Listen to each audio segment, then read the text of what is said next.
How would you like a 15% discount to my daily email, the stack of stuff, the show notes, discounts to the conference, all of that? All you need to do is text the word show to 33777. You'll get the annual subscription with a 15% discount to my daily email. You'll get the stack of stuff, the links to the show notes, discounts to the conference, and so much more. All you have to do is text the word show, SHOW, to 33777. Text show to 33777.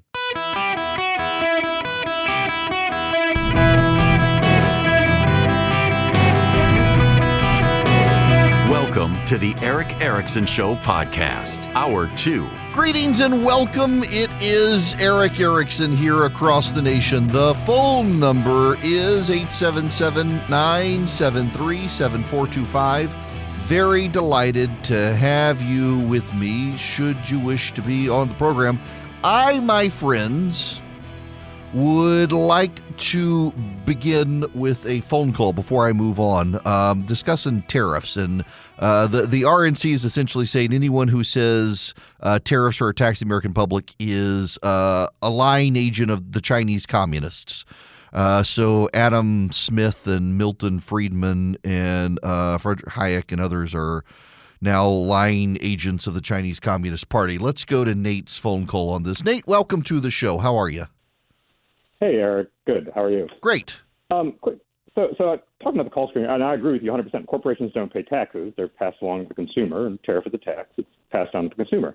But I think the question I have for you is, I guess, for their argument is, if I can buy the T-shirt in China for $5, the tariff makes it $10, but I can buy it in America for $10.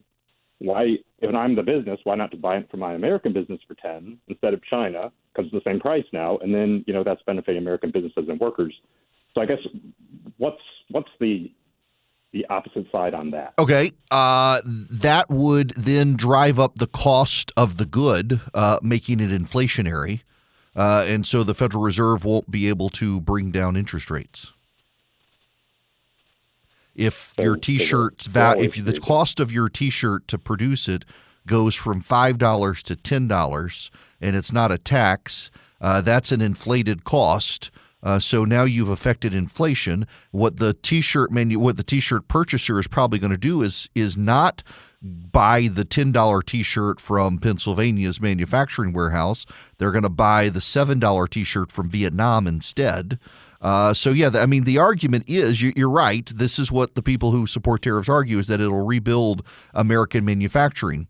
The reason we're buying our goods from China is because they're cheaper to produce there than here. If we now buy them here at an inflated price, we're causing inflation, which then causes other economic problems within the United States, as you and I now have to spend $10 on a T-shirt regardless of where it's made, as opposed to $5. So suddenly that affects how much we can buy in groceries and things like that. Does that make sense? Yeah, no, it does. I guess everyone just assumes that the goods it's either China or here. Yeah. So I think a lot of people miss that part of the equation. Yeah. Now, what the Trump administration is essentially arguing, or what the Trump team is arguing if they come back in, is they're going to impose an across-the-board tariff, not just China. So all imported goods are going to have a tariff, and it is designed, they hope, to produce a good or service in the United States. If it does produce the good or service in the United States that's more expensive, that's inflationary. If it doesn't, then essentially the purchasers are deciding it's still cheaper to buy abroad than it is to buy it from an American manufacturing company, and they're going to pass the cost along to the consumers, which itself is inflationary. And so the result is going to be that now it costs you more to buy everything abroad just because of a tax, but now that reduces your income for everything else. Yeah, it's not well thought out. It's emotional. So Nate, I'm glad you called and asked the question, because that's something that people aren't thinking about here. This is very much like Sonia Sotomayor last week. Sonia Sotomayor in the Supreme Court last week said, and hang on, I want to give you the exact quote, because there's an ironic punchline to it, and if you got my show notes this morning, the exact quote is in there. Well, this is about the bump stock ban last week. Sonia Sotomayor said, "When I see a bird that walks like a duck, swims like a duck, and quacks like a duck, I call that bird a duck.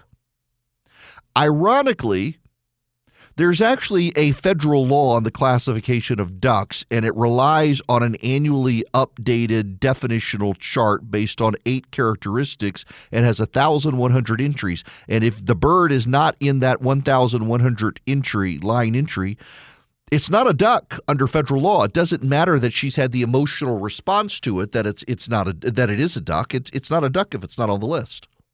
And Sonia Sotomayor was arguing that, well, a bump stock makes a gun function like a machine gun, therefore it's a machine gun. The problem is the definition of a machine gun under federal law is you pull the trigger once, more than one bullet comes out.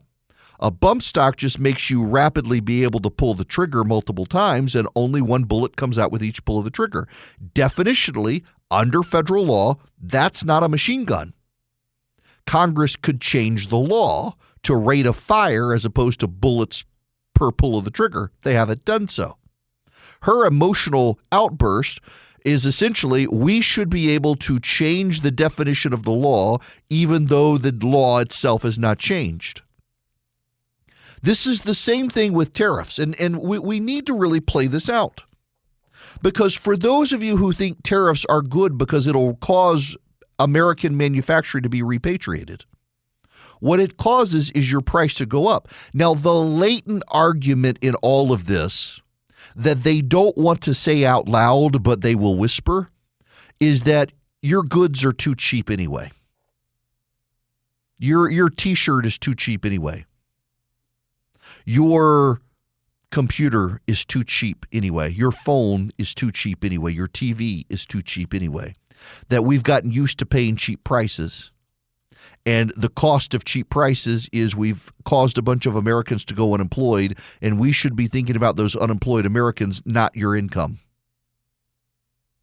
So if we apply tariffs, it's going to make goods from abroad more expensive, which will allow us to implement domestic manufacturing. And so if your TV now goes from $500 to $1,000, we can manufacture them for $900 in America. So the American TV, thanks to the tariff, is cheaper by $100, but it's still $400 more expensive than what you cost right now. And that $400 to buy the new American TV as opposed to the $500 to buy the Chinese TV that has a tariff on it, that $400 is $400 now that you can't use to pay for groceries. That $400 is now something you can't use to put gas in your car. That $400 is now money you can't use to spend to get your kid out of a public school and into a private school. That $400 is now more money you can't use, and it is inflationary. It causes your costs to go up. And the people who support the tariffs don't see that side of the equation. All they see is we might, hypothetically, be able to spur manufacturing in this country again. The whole reason we outsourced manufacturing to China is because it was cheaper to produce stuff in China than here. So you could actually buy more stuff with $1. What the supporters of tariffs want to do is punish you to be able to create a job for someone else that could be done more efficiently somewhere else. That's what a tariff is. Adam Smith, Milton Friedman, Frederick Hyatt, so many others all recognize tariffs were bad. But you have this left-wing populism that is invading the Republican Party thought processes. And they've convinced Donald Trump to be pro-tariff. And Donald Trump, when he talks about it, seems to think that the country on which the tariff is imposed is going to pay the tariff, and that's not true at all. That country doesn't pay a tariff. It's never going to pay a tariff. It's the importer who pays the tariff. The American company that imports pays the tariff, and they pass the cost on to you. It's the same thing with the corporate tax. They pass the cost to you. Now, there's a cost-benefit analysis. If you impose a tariff on every country so that the $5 T-shirt from China can be made for $6 in Vietnam, and the company's going to impose it on Vietnam. Well, wait a second. We're going to impose that tariff on them too. So it's still going to be $8. Or we're going to do $100. We're going to do 100% tariff. So the $5 Chinese shirt, you're now going to make it in Vietnam, and it's going to cost $6 to make. Well, now it's going to be $12. So, okay, we can make the T-shirt in the United States, and it's only going to cost $8. The T-shirt did cost $5. Now it costs $8. You're still out $4. It's still $4 more expensive. That's inflationary.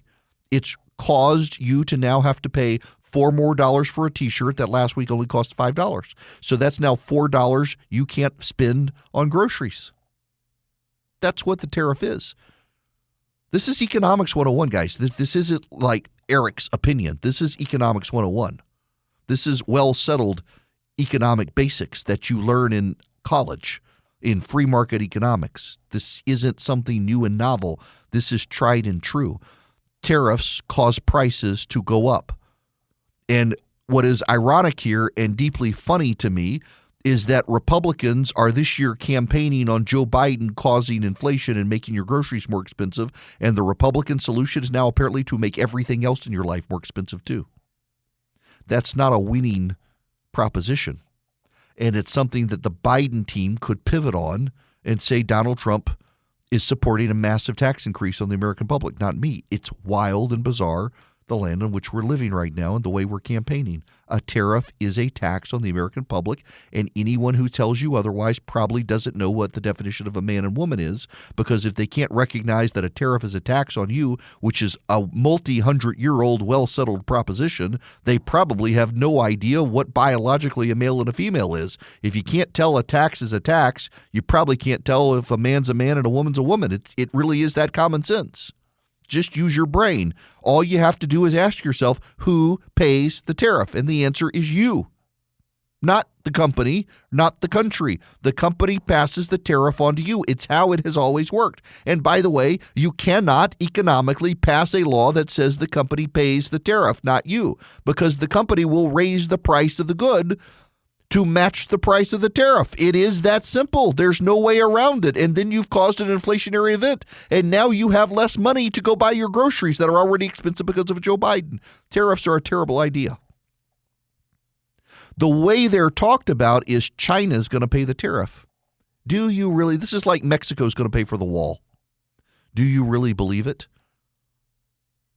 Do you really believe it? Mexico didn't pay for the wall. You really believe China's going to pay for the tariff? No, it's not. It's Economics 101. You can't compel China to add more money to the cost of the T-shirt. You cannot do it. China is a sovereign nation. They're not going to pay your tax. So who pays the tax? Who pays the tax? The company that imports the good from China. And you're not going to force them to give up their profit. You're not going to have them cut their profit to cover the cost of the tariff. So what are they going to do? They're going to raise the price of the good. And who pays the increased price? You do. You do. It's just another form of a corporate tax. When you impose a 20% income tax on a corporation, corporations raise the price of their goods 20% or they cut their wages by 20%.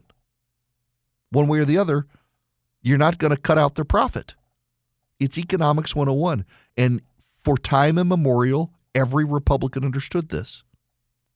And it's only now we've got this voodoo economics reigning supreme within the Republican Party with the populist movement lying to you, telling you that somehow we can convince the sovereign nation of China to pay a tax to the United States of America. No, you cannot do that. The American people will be stuck with the burden, and every dollar increase on the cost of goods because of tariffs is a dollar the American people cannot spend on other things. And the contrary argument from people coming out of the GOP right now as well, your goods are too cheap anyway. You really should be paid more. Guys, that's not a winning argument when we're attacking Joe Biden right now on inflation. Greetings and welcome. I was not going to go into a dissertation on tariffs, but it has now happened given the news of the day. The phone number here, 877-973-7425. There's a massive terror warning coming into the United States. At the bottom of the hour, we need to talk about it right now. I don't want to leave Bob waiting. We can move on from the tariffs after. Bob, welcome. Hey, Eric. How are it seems like there might be one potential benefit from a tariff, and that would be an improvement in the quality of merchandise sold. No question it would raise prices, but you seem to be leaving that out of the equation. I just wonder what you thought about that. Well, I mean, it depends. I can get a great quality television set right now that's made overseas. How much better? Yeah. Go ahead. Electronics, yes. But your example was clothing.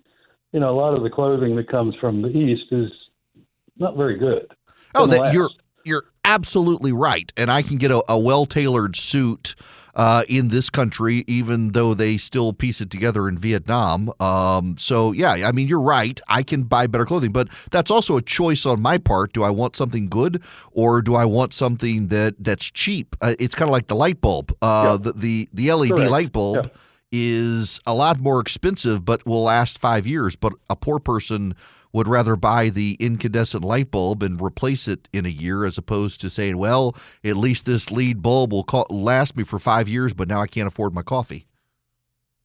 Agreed. So, yeah, I mean, there is a lot of crap coming in from overseas, but not all of it either, Bob. That's a good point, but it's also not all garbage. I tend to buy clothes that are a little more expensive and last longer, but even those come from Vietnam, Indonesia, Mexico, not manufactured directly inside the United States. Now, there are some clothing manufacturers that I use that are from the United States, but they're also expensive, and you would not want to buy that pair of pants. Now, I'm not talking like outrageously multi-$100 pairs of pants, but I can get a pair of khaki pants from Walmart for $30, $40, $50, or I can buy one that's made by a guy in Austin, Texas for $150. It's going to last me a very long time. I might buy the pair from the guy in Austin, Texas, but I can because of my income. But you probably can't do that and would rather go buy the pair of pants that's still going to last you for a year or two.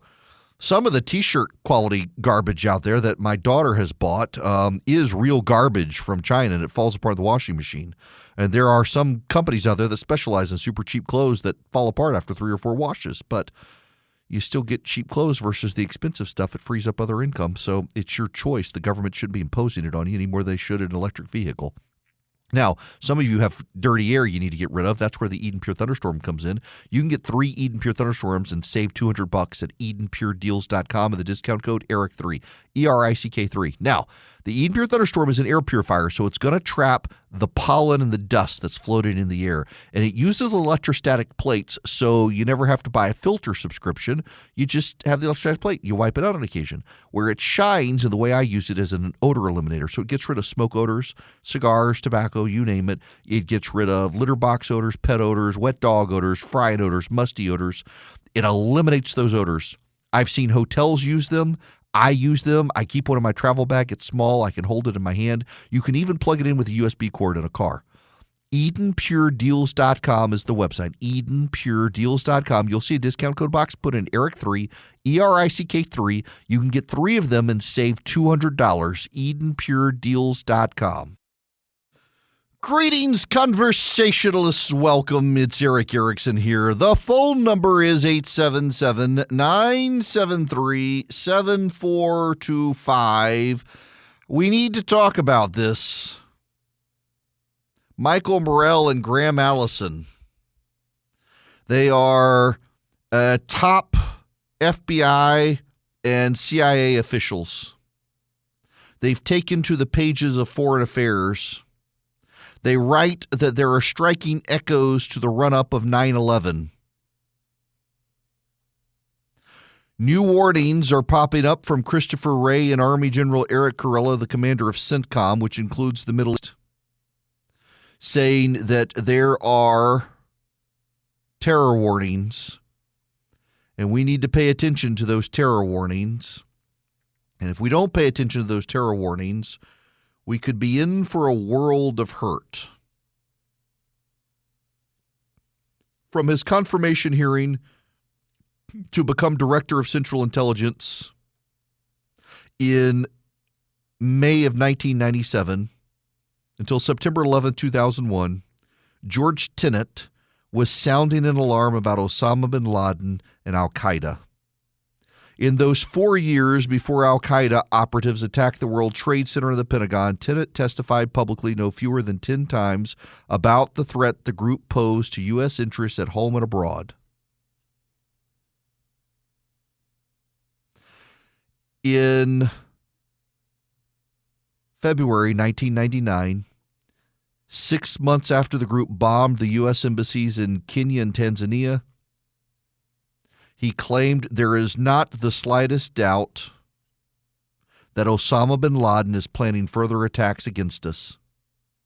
In early 2000, he warned Congress again that bin Laden was foremost among those terrorists because of the immediacy and seriousness of the threat he posed, and because of his ability to strike without additional warning. Al-Qaeda's next attacks, Tenet said, could be simultaneous and spectacular. In private, Tenet was more assertive. Breaking with standard protocols, he wrote personal letters to President Bill Clinton expressing his deep conviction about the gravity of the threat. And several times in 2001, he personally discussed his concerns about al-Qaeda with President George Bush and National Security Advisor Condoleezza Rice. The CIA and the FBI may not have uncovered the time, place, or method of the 9/11 plot, but Tenet's warnings were prophetic. 2.5 decades later, Christopher Wray, the director of the FBI, is sounding similar alarms. His discussions within the Biden administration are private, but his testimony to Congress and other public statements could not be more explicit. Testifying in December to members of the Senate Intelligence Committee, Wray said, quote, "When I sat here last year, I walked through how we were already in a heightened threat environment. Yet after Hamas attacked Israel on October 7th, we've seen the threat from foreign terrorists rise to a whole nother level." In speaking about those threats, Wray has repeatedly drawn attention to security gaps at the United States' southern border, where thousands of people each week enter the country undetected. Wray is not the only senior official issuing warnings. Since he became commander of U.S. Central Command, CENTCOM, in 2022, General Eric Kurilla has been pointing out the worrying capabilities of the terrorist groups his forces are fighting in the Middle East and South Asia. These include al-Qaeda, the Islamic State, and the Islamic State Khorasan, the ISIS affiliate that operates in Afghanistan and Pakistan. Christine Abizaid, the outgoing director of the National Counterterrorism Center, described an elevated global threat environment while speaking at a conference in Doha. And in testimony before the House Judiciary Committee just last week, U.S. Attorney General Merrick Garland, speaking about the possibility of a terror attack on the United States, said the threat level has gone up enormously. Only with complete access to intelligence information could one form a completely independent view of the threat. But the FBI directors and the CENTCOM commanders' statements almost certainly reflect the classified intelligence they are reading and the law enforcement and military operations that their organizations are involved with. Their words should be taken seriously. In the years since 9/11, other officials have warned about terrorist threats that fortunately did not materialize. But that does not mean Wray and Kurilla's comments today should be discounted. The wax and wane of terrorism warnings over the years has generally corresponded with the level of actual risks. In many cases, too, these warnings triggered government responses that thwarted terrorist plans. Given the stakes, complacency is a greater risk than alarmism. Now, it goes much longer than that, but that's the context at the beginning. And now I want to read you a tweet from Bill Malugin. Per multiple federal sources, ICE's non-detained docket has exploded to 7.4 million cases, more than doubling the Trump years, and it's on pace to hit 8 million by end of year. Each ICE officer now has to manage an average of 7,000 cases each, an impossible task given the agency's current staffing levels. ICE currently only has roughly 6,000 deportation officers nationwide, and not all of them work on the non-detained docket. The non-detained docket means not an ICE detention. It is made up of migrants who've crossed the border illegally and have been released into the U.S. with pending immigration cases, future court dates, as well as illegal immigrants who have already been ordered deported by the immigration judges but are still in the country. The non-detained docket has added more than 1 million cases since October 1st, largely due to mass catch-and-release policies. Importantly, these numbers do not include the nearly 1.9 million recorded gotaways that have entered the U.S. during the Biden administration, as they have had no contact with DHS, yet overstretched ICE officers are also responsible for tracking down and removing this population as well. ICE sources tell Fox it is simply impossible to do with current staffing levels compared to the numbers that have been coming across the border in recent years, and they are in desperate need of additional manpower and resources. We have been asked over the last number of years, sorry, that was my computer making noise as I screenshot information. We've been asked over the last number of years to suspend our common sense on a host of issues. We are asked to suspend our common sense on what a man and a woman are, unless we are experts in biology.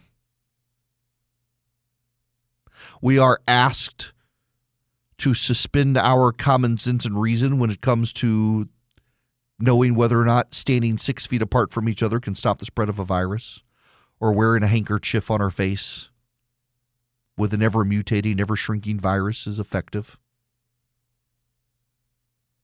We're asked to suspend our common sense on whether or not a bunch of kids who want out of public school would be better served by getting out of public school because the public schools are failing, or should we keep all the kids in the public school that is failing and somehow that will improve the public school? We're asked to repeatedly suspend our common sense now on this issue.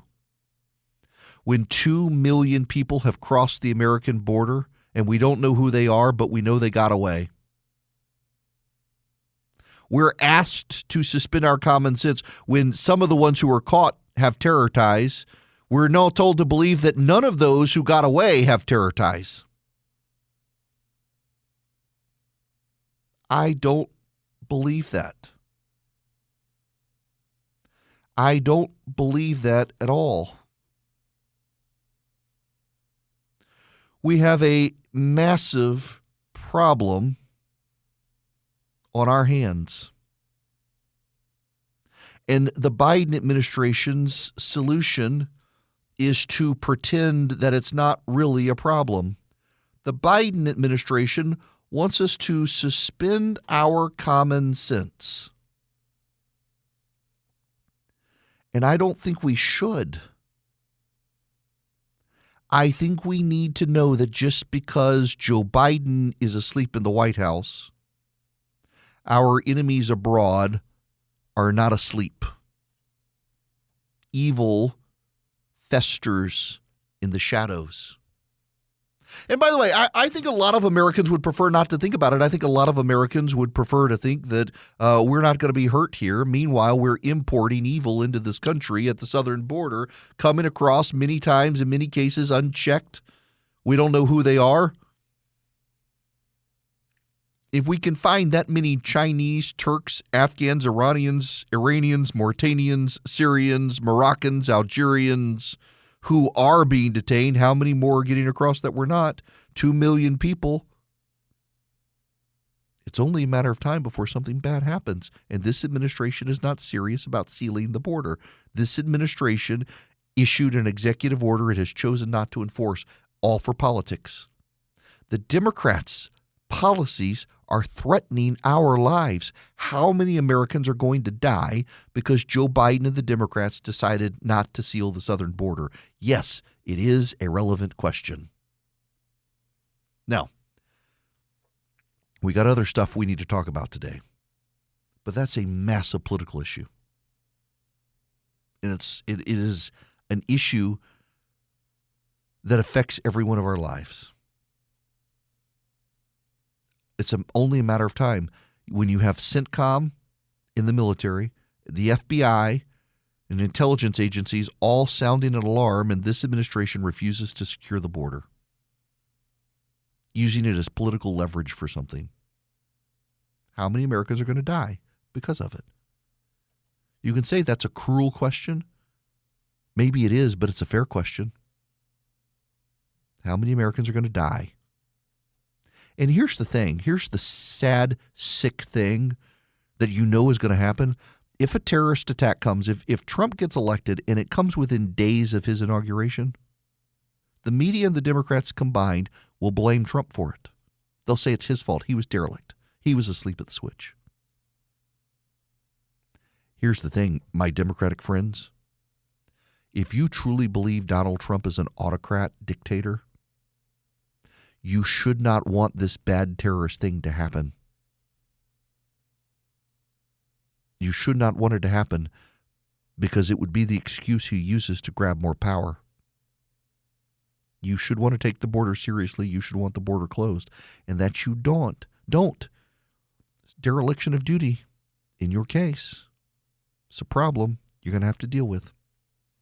Now, meanwhile, the Democrats are throwing their energy into trying to shake up the Electoral College and game the system. Hillsdale College wants to know whether or not you are interested in their proposal to realign the presidential selection process away from the Electoral College to the popular vote. You can go to ericforhillsdale.com today and take their presidential selection survey. Let Hillsdale College know what you think. You know, normally Hillsdale College, they want to inform you with imprimis or various publications or offers of free courses you can take, but now they want your information. They want you to educate them on where you stand on the issue of presidential selection. You go to ericforhillsdale.com today. Eric, E-R-I-C-K, ericforhillsdale.com. You take the presidential selection survey, and then you can find out more about Hillsdale College, all at ericforhillsdale.com. Let them know whether you support the Electoral College or want to revamp the way we pick president in this country, and then find out about Hillsdale College and how they educate Americans in constitutional conservatism across the country, and just a great academic institution. ericforhillsdale.com.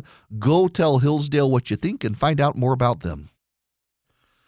Greetings, conversationalists. It is Eric Erickson here. Did you hear that the USS Eisenhower aircraft carrier sank in the Red Sea? Got hit by the Houthis and sank? Did you hear that? It's not true. Now, clear, it's not true, but that's what the Houthi are telling everybody. Though this is from the Associated Press. The Houthi and social media accounts supporting the Houthi have repeatedly claimed they have sunk the USS Dwight D. Eisenhower in the Red Sea. The carrier leads the U.S. response to the Houthi attacks. The captain, Chowda Hill, is striking back on social media to counter the misinformation and boost the ship's morale. I think it's been about 2 or 3 times in the past 6 months we've allegedly been sunk, he told the Associated Press. It's almost comical at this point. They're attempting to maybe inspire themselves through misinformation, but it doesn't work on us. The visit by 2 Associated Press journalists and others to the Eisenhower represents part of the Navy's proof of life claims, if you will, against the Houthi. Well, how bizarre. We shouldn't even be doing this. The Houthis should be vaporized by American weaponry, but Joe Biden refuses to do it. Afraid of a larger war. Y'all, so we've got Hezbollah attacking Israel in the north, Hamas in the south, Iranians spreading terror agents through Syria, Lebanon, into Saudi Arabia, funding the Houthi, and Joe Biden's afraid of an expanded war in the Middle East. There's already an expanded war in the Middle East. The upside of the Houthi claiming that the Eisenhower is sunk is that the captain has now declared Taco Tuesdays on the ship and encouraged sailors on the ship to let people know they're eating tacos on Tuesday. Oh, my goodness gracious. This is where we are. We're taking Houthi claims seriously on social media that aren't true and refusing to actually blow them up. This isn't smart. We should be fighting the bad guys instead of humoring them. They shouldn't be able to post on social media because they should be dead. It's just remarkable to me that this is happening. I mean, listen, God bless USS Eisenhower, beautiful ship with a wonderful crew, great captain. I don't care whether the Houthis say they're sunk or not, they shouldn't even be fired upon by the Houthi because the Houthi who are firing upon them should be annihilated. Whenever there's a Houthi missile launch, we should be directly targeting them with drones and blowing the bejesus out of them before they can even move their Houthi rebels away from the area. They should be a crater. They should be dead. And Biden, his whole strategy is just to tickle them. I mean, listen, Biden's a creepy old man. He sniffs little kids' heads and he tickles little kids, and now he's tickling the Houthi. I don't know what it is about him. By the way, that reminds me, we'll get into this when we come back. The Axios reporters reporting on the Biden family trauma, and that even Joe Biden's aides are wondering, why did he run for president in the first place, and why on earth is he running for president a second time? It's almost like they're starting to try to use the Biden family drama as a way to push Joe Biden out of the race. I'm still not convinced it's going to happen. I think if they would, they could. I just don't know that they can. But after this weekend with Barack Obama on that stage, and Barack Obama having to lead Biden gingerly off stage, I think seeing Joe Biden on that stage with that crowd is probably going to give Barack Obama renewed interest behind the scenes in trying to push Joe Biden out the door as best he can. And I want to talk about that when we get back because, well, y'all need to know.